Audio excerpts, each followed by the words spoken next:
Hello everyone, welcome to APA classes. So chapter को आगे continue करते हैं। प्रीवियस क्लास में हमने डिग्री के हिसाब से टाइप्स ऑफ पॉलिनोमियल्स को देखा था। Constant polynomial, linear polynomial, quadratic polynomial and cubic polynomial. अब जो आपके चैप्टर का नाम है इंट्रोडक्शन टू लीनियर पॉलिनोमियल, वो इसी टाइप से रखा गया है। आपको इस चैप्टर के अंदर इसी टाइप के बारे में और अच्छे से डिटेल में पढ़ना है, इसको और डेप्थ में पढ़ना है। तो स्टार्ट करते हैं लीनियर पॉलिनोमियल से। ऐसी पॉलिनोमियल जिसकी डिग्री 1 होगी वो कहलाएगी लीनियर पॉलिनोमियल। अब डिग्री क्या होता है ये प्रीवियस वीडियोस में मैंने समझाया है, तो आप उसको वहां से देख लेना। तो जिस पॉलिनोमियल की डिग्री 1 होगी वो कहलाएगी हमारी लीनियर पॉलिनोमियल। यहाँ पर ये जो वेरिएबल है इसका एक्सपोनेंट 1 है, इसलिए इस पॉलिनोमियल की डिग्री हो जाएगी 1। अब यहाँ पर एक कंडीशन और लगाई हुई है कि ये जो वेरिएबल है इसका जो कोफिशिएंट होगा वो हमेशा नॉन जीरो होगा।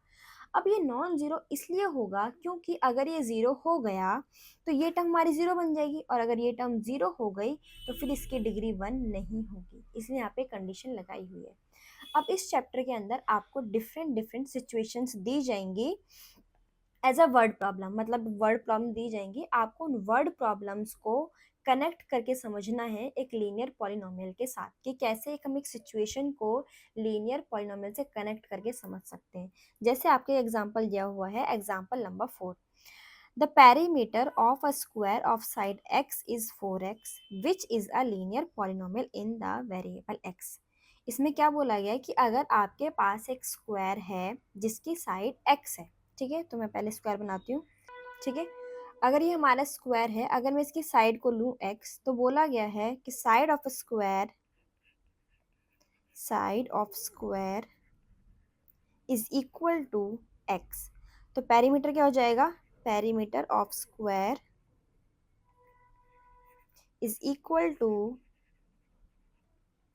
4 इंटू साइड, और साइड हमने ली इसकी x, तो ये हो जाएगा 4x। अब ये देखो, जब हमने इस स्क्वायर की साइड को x लिया तो पेरीमीटर क्या आया, 4x। ठीक है, अब ये जो पेरीमीटर ऑफ स्क्वायर आया है 4x, ये एक लीनियर पॉलिनोमियल है क्योंकि इसमें डिग्री क्या है, यहाँ पर 1 है।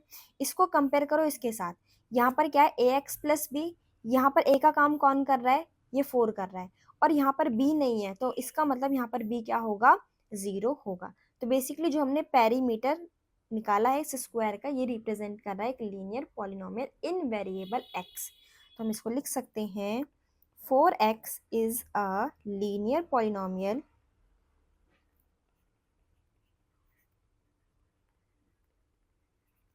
in variable x। अब आगे थिंक एंड रिफ्लेक्ट में एक क्वेश्चन है, find the perimeter of squares with sides 1 centimetre, 1.5 centimetre, 2 centimetre, 2.5 centimetre and 3 centimetre. आपको डिफरेंट डिफरेंट साइड्स दी हुई हैं, बोला गया है इनके अकॉर्डिंग आप इनके पेरीमीटर्स को फाइंड करो। तो पहले हम करते हैं इसको। So think and reflect, think and reflect. एक साइड में सारे साइड्स लिख लेती हूँ और एक साइड में सारे पेरीमीटर्स को लिखूंगी। तो साइड्स वो मेजर हो रही है सेंटीमीटर में, तो पेरीमीटर भी किस में होगा, सेंटीमीटर में ही होगा।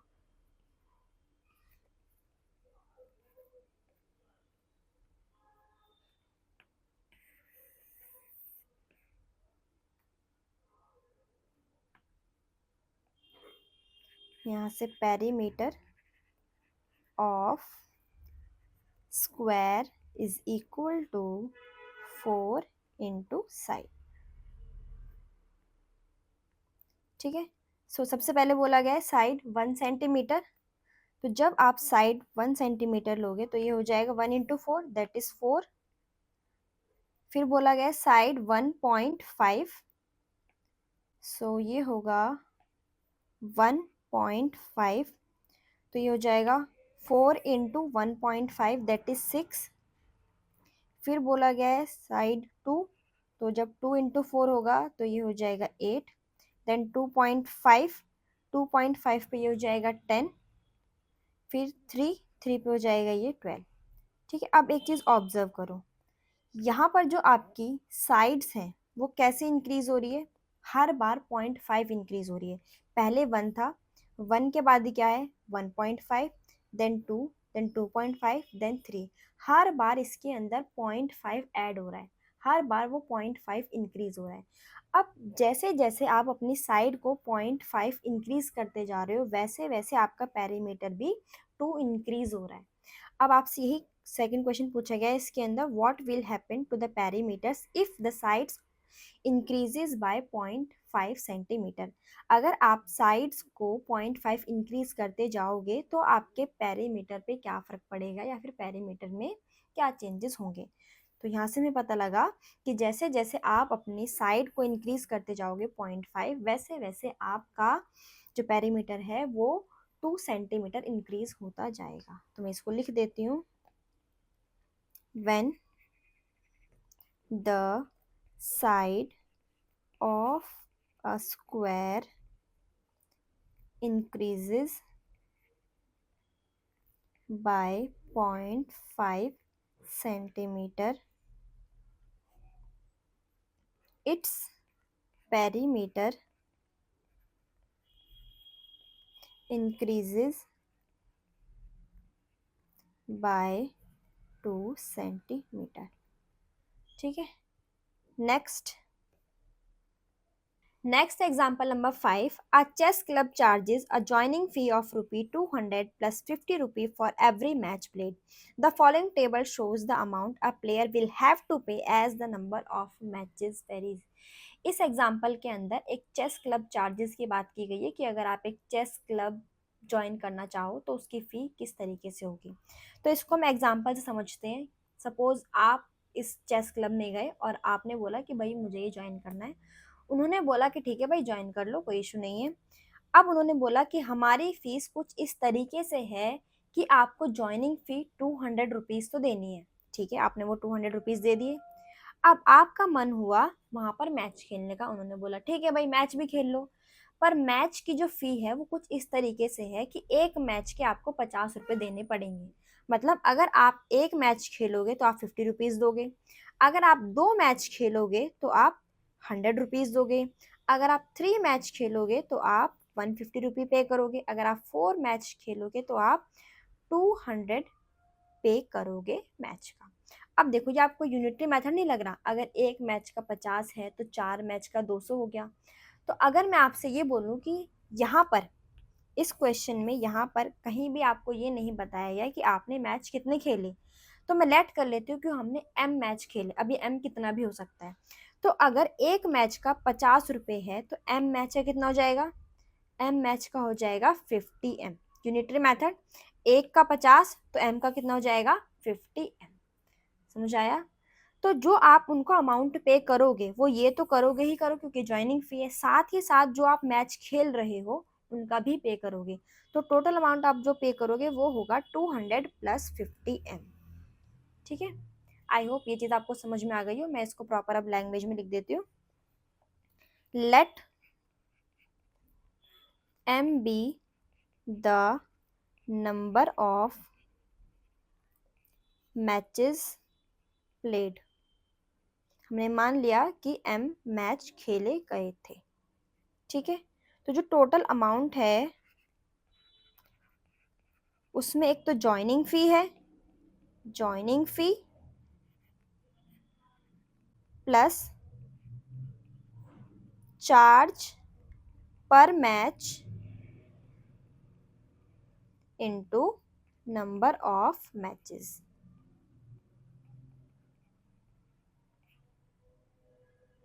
तो ज्वाइनिंग फी कितना था 200 प्लस यहाँ पे बोला चार्ज पर मैच, मतलब एक मैच के कितने रुपए थे, तो वो थे 50 रुपीज़। और आपने खेले कितने मैच है m मैच। तो आपने क्या करा, ये जो आपको सिचुएशन दी हुई थी कि आपकी फ़ी कितनी होगी वो कुछ इस तरीके से होगी। हमने इस कंडीशन को, इस सिचुएशन को इस लीनियर पॉलिनोमियल में रिप्रेजेंट कर दिया। अब हम चेक कर लेते कि हमने जो बनाया है वो ठीक भी बनाई है कि नहीं बनाई। अब हम इसको वेरीफाई करेंगे इस टेबल की हेल्प से। वो कैसे करेंगे वो मैं बताती हूँ। पहले मैं इसको लिख देती हूँ यहाँ पे। जो अमाउंट पेड है, अमाउंट पेड कि आप इतना पे करोगे वो है 200 प्लस 50m। और ये जो बनकर आया है वो एक लीनियर पॉलिनोमियल है इन variable m। is a linear polynomial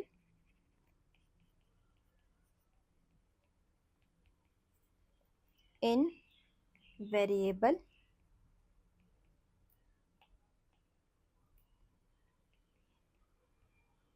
m।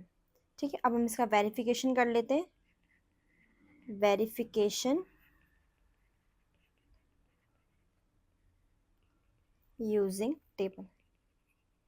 तो मैं एक साइड लिखती हूँ नंबर ऑफ मैचेस, एक साइड में लिखती हूँ अमाउंट। ठीक है, सो नंबर ऑफ मैचेस जिसको हमने m लेट किया था, और जो हमारी अमाउंट पे, जो हम उनको पे करेंगे, अमाउंट पेड, वो हम करेंगे रुपीज़ में। ठीक है, सो इसको रखना ध्यान में।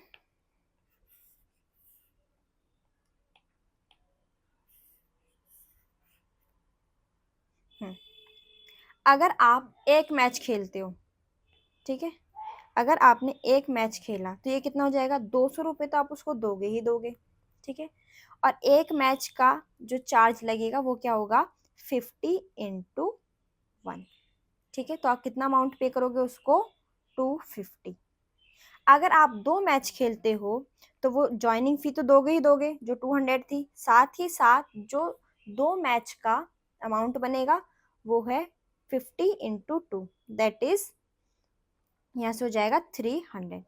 अगर आप 3 मैच खेलते हो तो अगेन जो 200 रुपी थी वो तो आप दोगे ही दोगे, साथ ही साथ 50 × 3, तो इस बार ये हो जाएगा 350।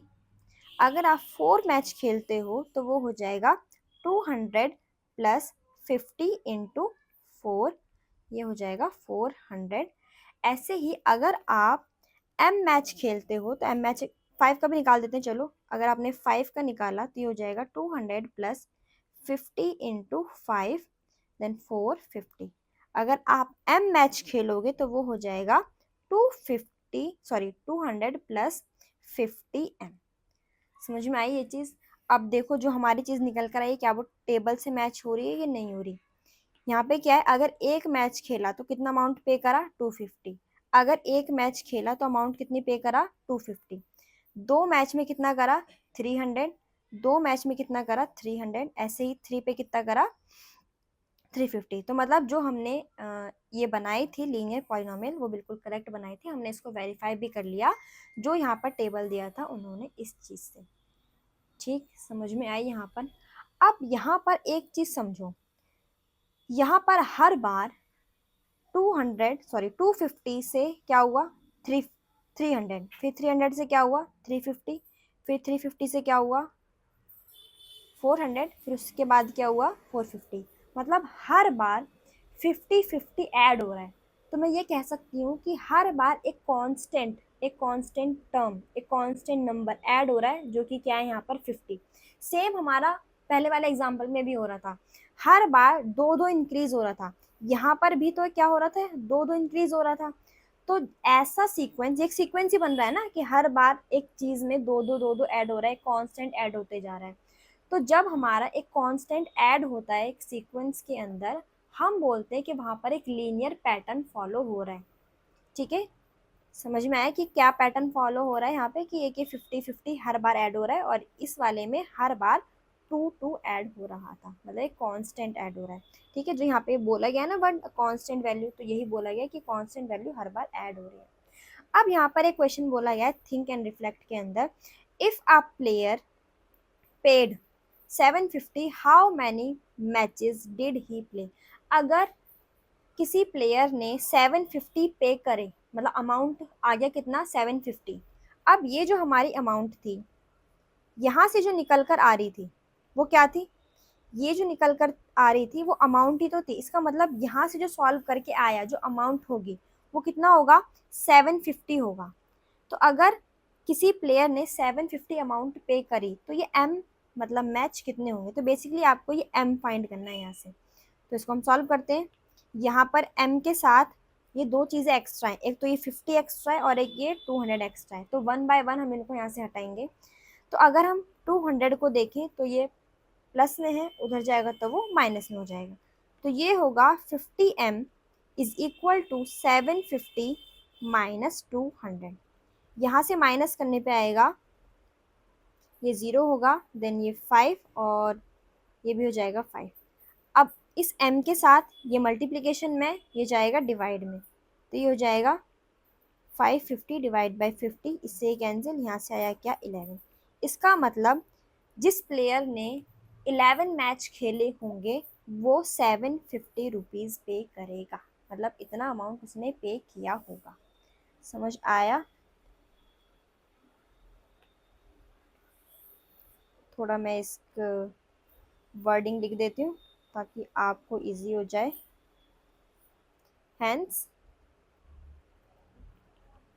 the amount paid by a player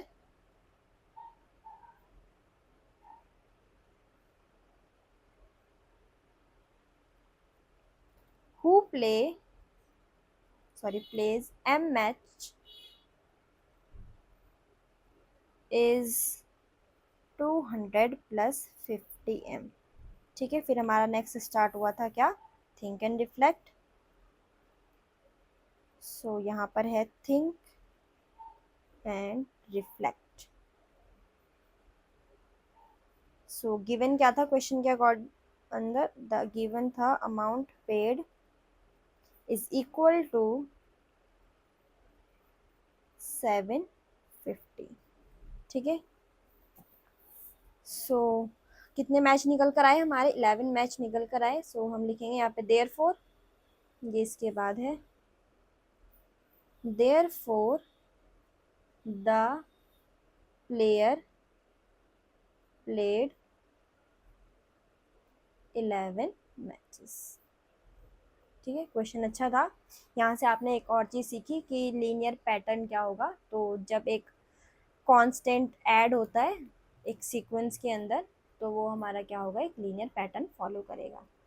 next है polynomials as input output process, या फिर हम फंक्शन भी बोल सकते हैं। यहाँ पे हमें ये समझना है कि एक पॉलिनोमियल इनपुट आउटपुट प्रोसेस की तरह कैसे वर्क करेगी, या फिर हम उसको फंक्शन कैसे बोल सकते हैं।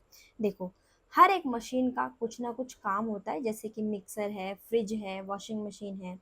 अगर हम फ्रिज को देखें तो फ्रिज का काम क्या है, आपने उसके अंदर खाना रखा, फ्रिज ने उस खाने को ठंडा किया और आपने उस खाने को बाहर निकाला। ऐसे ही वॉशिंग मशीन का काम क्या है, आपने उसके अंदर गंदे कपड़े डाले, मशीन ने उस पर फंक्शन किया उन कपड़े को साफ करने का, और फिर आपने साफ कपड़े बाहर निकाले। तो मतलब हर एक मशीन का कुछ ना कुछ काम है जिसको हम फंक्शन बोल रहे हैं। ऐसे ही हमने क्या किया, एक मशीन ली जिसका फंक्शन है 2x+3, मतलब यहाँ जो भी इनपुट आएगा उस पर ये फंक्शन अप्लाई हो जाएगा। अब जैसे आपने फ्रिज को इनपुट दिया खाने का, उसने खाना रखा, ऐसे ही आपने वॉशिंग मशीन को इनपुट दिया था गंदे कपड़े का, ऐसे ही हम इस मशीन को भी इनपुट देंगे। तो हमने यहाँ पे इनपुट क्या दिया, x इज इक्वल टू 4। अब जब ये इनपुट इस मशीन के अंदर जाएगा तो ये मशीन अपना काम करेगी, इस पर ये फंक्शन अप्लाई होगा। अब ये फंक्शन क्या है, यहाँ पर जो भी इनपुट होगा वो पहले मल्टीप्लाई होगा इस 2 से, फिर ऐड होगा इस 3 के साथ। तो 4 2 ज़ा 8, देन +3, ये हो जाएगा 11। अब यहाँ से जो भी वैल्यू आएगी सॉल्व होके, हमने उसको लेट कर लिया कि वो क्या होगी, हमारी y। अब ये मशीन अपना आउटपुट भेजेगी बाहर, तो यहाँ से y की वैल्यू क्या आ गई, 11। तो इस मशीन ने भी वही काम किया जो आपके घर की नॉर्मल मशीन काम करती है, जो फंक्शन करती है कि आपने कुछ इनपुट दिया, उस पर वो फंक्शन अप्लाई हुआ, फिर एक आउटपुट आया। जैसे कि यहाँ पर ये 4 इनपुट था, इनपुट गया इस मशीन के पास, इस मशीन ने अपना फंक्शन किया, और फंक्शन के बाद हमको क्या मिला, आउटपुट मिला। इसलिए इसका नाम क्या रखा गया, इनपुट आउटपुट प्रोसेस। और फंक्शन इसलिए बोला गया क्योंकि ये फंक्शन इस पर अप्लाई हो रहा है, इस इनपुट पर अप्लाई हो रहा है। ठीक है, ऐसे ही अगर मैं यहाँ पर कुछ और इनपुट दूँ, यहाँ पर मेरा इनपुट था x इज इक्वल टू 4, अगर मैं यहाँ पर इनपुट देती x इज इक्वल टू 1, तो जो मेरा फंक्शन बनता, जो मेरा ये अप्लाई होता, वो कुछ इस तरीके से होता, y is equal to 2x+3। So 2 into 1+3, ये हो जाता 2+3 दैट इज 5। तो इस बार मेरा आउटपुट क्या आता, 5। तो यहाँ पर क्या हुआ, मैंने इनपुट दिया इस बार x इज इक्वल टू 1, ये इनपुट इसके अंदर गया मशीन के अंदर, यहाँ पर उस पर फंक्शन अप्लाई हुआ, फिर हमें आउटपुट क्या मिला, y इज इक्वल टू 5। ठीक है, ऐसे ही आप डिफरेंट डिफरेंट इनपुट देते जाओगे, आपके पास डिफरेंट डिफरेंट आउटपुट आते जाएंगे। अब यहाँ पर एक बात आती है कि आपके पास x की वैल्यू के लिए कितनी चॉइस है, आप x की वैल्यू को यहाँ पर क्या क्या ले सकते हो।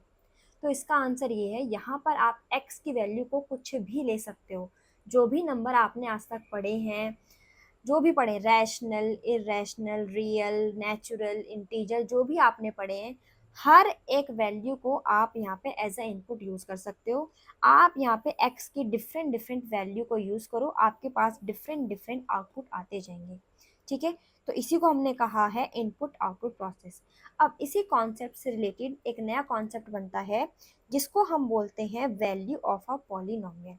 इसका क्या मतलब है, the value of a polynomial px as at x is equal to a is obtained by substituting x is equal to a in the given polynomial and denoted by p of a। मतलब क्या है वो मैं समझाती हूँ। आपके पास कोई भी एक पॉलिनोमियल है, आप उस पॉलिनोमियल की वैल्यू को फाइंड करना चाहते हो किसी एक पर्टिकुलर x की वैल्यू पर। जैसे आपके पास एक पॉलिनोमियल है, ये एग्जांपल हम ले लेते हैं। यहाँ पर दिया हुआ है f x is equal to 2x² minus 3x-2। ठीक है, अब ये हमारी क्या है, एक पॉलिनोमियल। हम इस पॉलिनोमियल की वैल्यू को फाइंड करना चाहते हैं x की वैल्यू जब 1 होगी, मतलब x की वैल्यू पर इस फंक्शन की क्या वैल्यू होगी, ये आपसे पूछा गया है। तो जब मैं यहाँ पर x के प्लेस पर 1 सब्स्टिट्यूट कर दूंगी, तो जहाँ जहाँ आपका पॉलिनोमियल के अंदर x होगा वहाँ वहाँ पर आपका 1 हो जाएगा। तो यहाँ पे 2 एज इट इज, यहाँ पे x का स्क्वायर मतलब 1 square, then minus 3 into 1 minus 2। यहाँ से हो जाएगा 2 इंटू 1 का स्क्वायर 1 होगा, यहाँ से 3 माइनस 2, ये हो जाएगा 2 माइनस 3 माइनस 2। जब हम इसको सॉल्व करेंगे तो सॉल्व करने पे आएगा -3। इसका क्या मतलब है, जब आपकी x की वैल्यू 3 होगी, सॉरी, जब आपकी x की वैल्यू 1 होगी तो इस फंक्शन की वैल्यू हो जाएगी -3।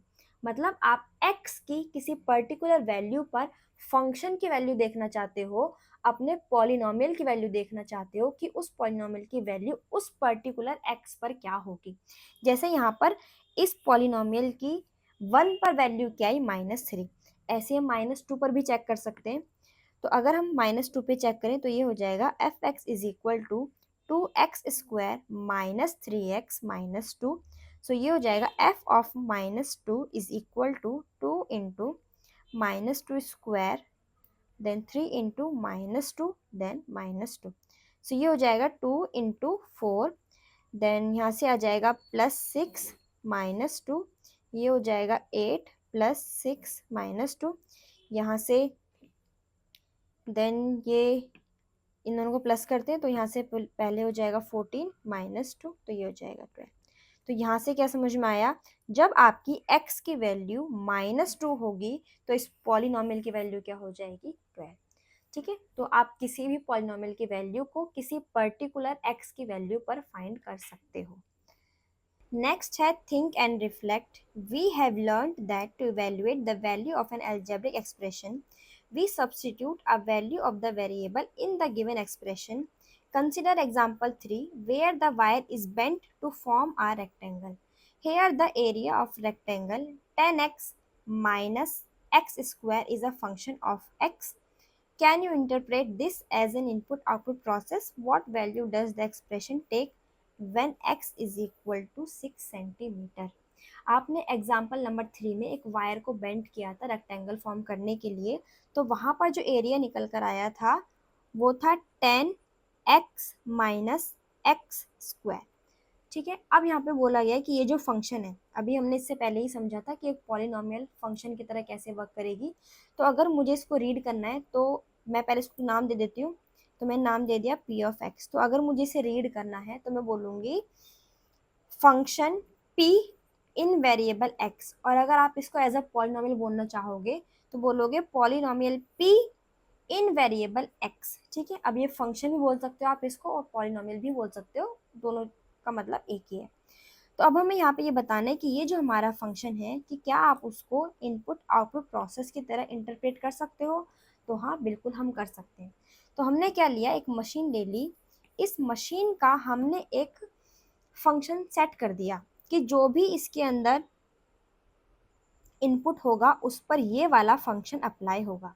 ठीक है, अब हमने क्या किया, इस फंक्शन को, ठीक है, यहाँ पर सपोज यहाँ पे इन्होंने क्या बोला, x इज इक्वल टू 6 बोला है, तो अगर मैंने इनपुट दिया x is equal to 6 centimetre, अब ये जो इनपुट है इस मशीन के अंदर जाएगा और मशीन के अंदर ये वाला फंक्शन काम करेगा। अब यहाँ से फंक्शन जो काम करेगा कुछ ना कुछ वैल्यू देगा, तो हमने वो मान लिया कि वो वैल्यू होगी हमारी p ऑफ x। ठीक है, अब वो फंक्शन किस तरीके से वर्क करेगा वो हम देखते हैं। जब इस फंक्शन के अंदर x की वैल्यू 6 जाएगी तो यहाँ पर हो जाएगा p ऑफ 6, तो ये हो जाएगा 10 इंटू 6 माइनस 6 स्क्वायर, ये हो जाएगा 60 माइनस 36 दैट इज 24। अब यहाँ पर जो हमारी वैल्यू स्टोर हो गई p ऑफ x के अंदर वो हो गई हमारी 24। तो अब जो हमारे पास आउटपुट आएगा वो होगा p of 6 is equal to 24। मतलब जब आपने इनपुट दिया x इज इक्वल टू 6, इस मशीन ने उस पर ये फंक्शन अप्लाई किया और हमको आउटपुट दिया 24। ठीक है, सो हमने दोनों क्वेश्चन का आंसर कर दिया कि हाँ हम इंटरप्रेट भी कर सकते हैं और एक्सप्रेशन की वैल्यू क्या होगी, x की वैल्यू 6 पर 24। नेक्स्ट है लीनियर इक्वेशन। अभी तक आपने सिर्फ लीनियर पॉलिनोमियल के बारे में पढ़ा है, अब आपको जानना है कि लीनियर इक्वेशन क्या होता है, दोनों में क्या डिफरेंस है वो अभी समझ में आएगा। When we equate a linear polynomial in one variable to a constant, we get a linear equation। मतलब जब आप एक लीनियर पॉलिनोमियल को किसी कांस्टेंट के साथ इक्वेट कर दोगे, जब आप किसी भी लीनियर पॉलिनोमियल को किसी कांस्टेंट के साथ इक्वेट कर दोगे तो जो नई चीज़ बनकर आई है इसको आपने बोला है लीनियर इक्वेशन। समझ में आया? जैसे अगर मैं यहाँ पे बोलूँ कि एग्जाम्पल 5x प्लस 3, अभी ये जो बना है ये सिर्फ और सिर्फ एक लीनियर पॉलिनोमियल है। अगर मैं इसको किसी भी कांस्टेंट के साथ इक्वेट कर दूं, अब कांस्टेंट क्या होते हैं वो मैंने बहुत अच्छे से समझाया फर्स्ट क्लास में। कोई भी नंबर आप ले लो, कोई भी, सपोज कोई भी रियल ले लो, 5 ले लिया, 1 ले लिया, कोई भी रियल नंबर ले लिया, तो वो सब हमारे कांस्टेंट होंगे। अगर मैं इसको इक्वेट कर दूं तो अब जो ये बनकर रेडी हुआ है इसको हमने बोला है यहाँ पर लीनियर इक्वेशन। ठीक है, तो लीनियर पॉलिनोमियल को जब कांस्टेंट के साथ इक्वेट करोगे तो बनेगा लीनियर इक्वेशन। जब क्वाड्रेटिक पॉलिनोमियल को इक्वेट करोगे कांस्टेंट के साथ तो बनेगी क्वाड्रेटिक इक्वेशन। जब क्यूबिक पॉलिनोमियल को इक्वेट करोगे कांस्टेंट के साथ तो बनेगी क्यूबिक इक्वेशन। अभी आपको सिर्फ लीनियर इक्वेशन ही जानना है कि वो क्या होता है, तो मैंने आपको बता दिया। ठीक है, अब यहाँ पर एक चीज़ से कंफ्यूज मत होना कि जिस जहाँ पर भी आपको इक्वल टू दिख गया वो आपकी इक्वेशन बन जाएगी, ऐसा नहीं है। देखो, अभी हमने इससे पहले पढ़ा था कि ये आपके एक पॉलिनोमियल है जिसका हमने नाम दिया था p, तो मैं इसको रीड कर रही थी, पॉलिनोमियल p इन वेरिएबल x। यहाँ पर ये जो इक्वल टू आया है वो सिर्फ ये बता रहा है कि हमने इस पॉलिनोमियल का नाम रखा है, कि इस पॉलिनोमियल का नाम है यहाँ पर p ऑफ x, और यहाँ पर ये मतलब है कि इस पॉलिनोमियल को हमने कांस्टेंट के साथ इक्वेट किया है। तो जहाँ पर भी इक्वल टू दिख जाए उसको इक्वेशन मत समझ लेना। समझ आया? दोनों में डिफरेंस, यहाँ पर हमने सिर्फ ये इक्वल टू इसलिए यूज़ किया है कि हम यहाँ पे ये बता दें कि इस पॉलिनोमियल को हमने नाम लेट किया है p ऑफ x, और यहाँ पर हम इसको एक कांस्टेंट के साथ इक्वेट कर रहे हैं। तो ये मेरी सिर्फ पॉलिनोमियल है जिसका नाम है p ऑफ x, और ये मेरी एक इक्वेशन है लीनियर इक्वेशन। ठीक है, दोनों में डिफरेंस आई होप आपको समझ में आ गया हो। आप कोई भी इक्वेशन फॉर्म कर सकते हो लीनियर, जैसे कि मैं एक और बना देती हूँ। अगर मैंने एक पॉलिनोमियल ले लिया f x is equal to 3x plus 1, ठीक है, अभी ये मेरी पॉलिनोमियल है। अगर मैं इसको इक्वेट कर दूँ तो इक्वेशन बनाने के लिए मुझे क्या करना पड़ेगा, मेरे को इस पॉलिनोमियल को किसी कांस्टेंट के साथ इक्वेट कराना पड़ेगा। तो मैं इसको करा देती हूँ 5 के साथ। तो यहाँ पर मेरा जो f ऑफ x है वो किसके बराबर है, 3x plus 1 and is equal to 5। अब जो मेरी रेडी होकर आई है ये बनी है मेरी एक लीनियर इक्वेशन। नेक्स्ट अब एक एग्जाम्पल कर लेते हैं, example number 6। The sum of two numbers is 64। दो नंबर का सम अगर 64 है, one of the numbers is 10 more than the other, what are the two numbers. अब देखो यहाँ पे क्वेश्चन में क्या बोला गया है, आपको नहीं पता वो दो नंबर कौन से हैं। अगर आप दो नंबर का सम करो तो सम करने पर आएगा आपके पास 64। अब आगे कंडीशन दी गई है, one of the number is, उन दो नंबर में से एक नंबर जो है वो 10 ज्यादा है दूसरे वाले से। तो अगर एक हम x लेट कर लें तो दूसरे वाला हो जाएगा x प्लस 10। दोबारा समझो, यहाँ पर क्या बोला गया है कि कोई भी, मुझे नहीं पता वो कौन से दो नंबर हैं, पर उन दो नंबर्स का सम अगर मैं करूँ तो वो हो जाएगा 64। ठीक है, तो मैंने ले लिए दो नंबर, अगर मैं इनका सम करूँ तो सम करने पे आ जाएगा 64। आगे बोला गया है वन ऑफ द नंबर, उन दोनों में से एक number is 10 more than the other, 10 ज्यादा है दूसरे वाले से। तो अगर एक x है तो दूसरे वाला ऑटोमेटिकली x प्लस 10 बन जाएगा। तो अगर मैं छोटे वाले को, स्मॉलर नंबर को x ले लूं तो लार्जर वाला बन जाएगा x प्लस 10। तो वो दो नंबर क्या होंगे वो आपको फाइंड करने हैं। ठीक है, अब मैं इसको लिखती हूँ यहाँ पे, let the smaller number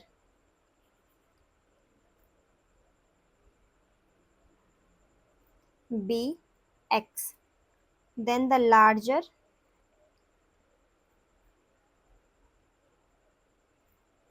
number must be x plus 10। तो क्वेश्चन के अकॉर्डिंग क्या है कि अगर हम इन दोनों का सम करें तो सम करने पे क्या जाएगा 64। So according to question x plus 10। ठीक है, ये फर्स्ट नंबर और ये सेकंड नंबर जब दोनों का सम करेंगे तो यहाँ से आ जाएगा 64। अब ये एक वेरिएबल है x, ये एक वेरिएबल है x, तो दोनों ऐड हो सकते हैं। तो यहाँ पे हो जाएगा हमारा 2x plus 10 is equal to 64। अब यहाँ से एक चीज समझो, अभी सिर्फ इतना देखो, ये जो पार्ट है ये सिर्फ और सिर्फ एक लीनियर पॉलिनोमियल है। ठीक है, ये लीनियर पॉलिनोमियल जब इस कांस्टेंट के साथ इक्वेट हुई तो ये जो फॉर्म हुआ इसको हमने बोला लीनियर इक्वेशन। तो अगर आपसे यहाँ पर सिर्फ लीनियर पॉलिनोमियल पूछा जाए तो लीनियर पॉलिनोमियल होगी यहाँ पर पॉलिनोमियल 2x प्लस 10, और अगर लीनियर इक्वेशन पूछा जाए तो वो होगी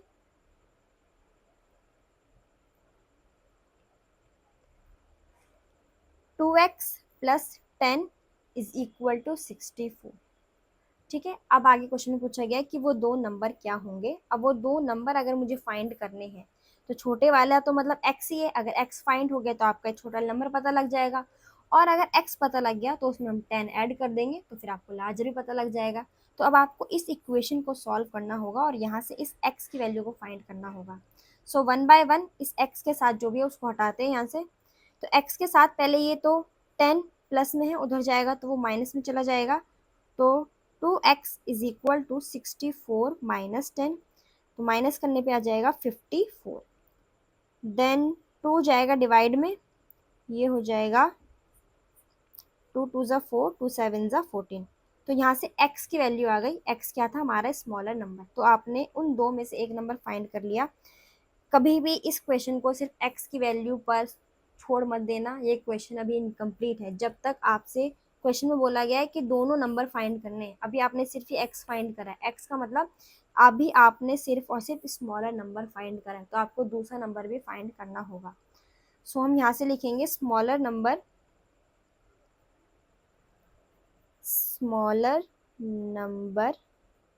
जिसको हमने x सेलेक्ट किया था वो है हमारा 27, और larger number is equal to x plus 10, that is 27 plus 10 37। अब आपके जो दो नंबर निकल कर आए हैं, एक है 27, दूसरा है 37।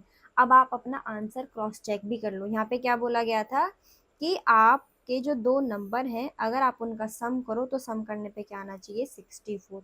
तो जो ये आपने सॉल्व किया है आप अपना आंसर भी खुद चेक कर सकते हो। तो यहाँ पे इन दोनों का सम करके देख लो, 27 37 ऐड करो, यहाँ पे 14 64, मतलब जो हमने नंबर फाइंड करे हैं वो बिल्कुल ठीक है। इन दोनों का सम क्या आ रहा है हमारा 64 आ रहा है। ठीक है, इस तरीके से आपको पहले इक्वेशंस फॉर्म करनी आनी चाहिए। पहले आप इक्वेशन फॉर्म करोगे तभी उसको सॉल्व कर पाओगे। आधा काम आपका यही है कि एक बार आप बस इक्वेशन बनाना सीख जाओ उस क्वेश्चन को पढ़ के, और इसके लिए आपको बार बार उस क्वेश्चन को पढ़ना पड़ेगा जब तक कि आपको समझ ना आ जाए। तो बार बार क्वेश्चन को रीड करो, उसको एनालाइज करो, उसको समझो और अपनी इक्वेशन रेडी करो। इक्वेशन रेडी होने के बाद बस आपका आधा काम बच जाता है, उसको एक्स को इधर उधर, वैल्यू को इधर उधर बेच के बस एक्स निकालना होता है। वो तो इजी काम होता है। ठीक है, तो बाकी हम नेक्स्ट क्लास में करेंगे। आज के लिए इतना ही। कोई भी डाउट हो तो कमेंट सेक्शन में पूछ लेना। Thank you, bye bye.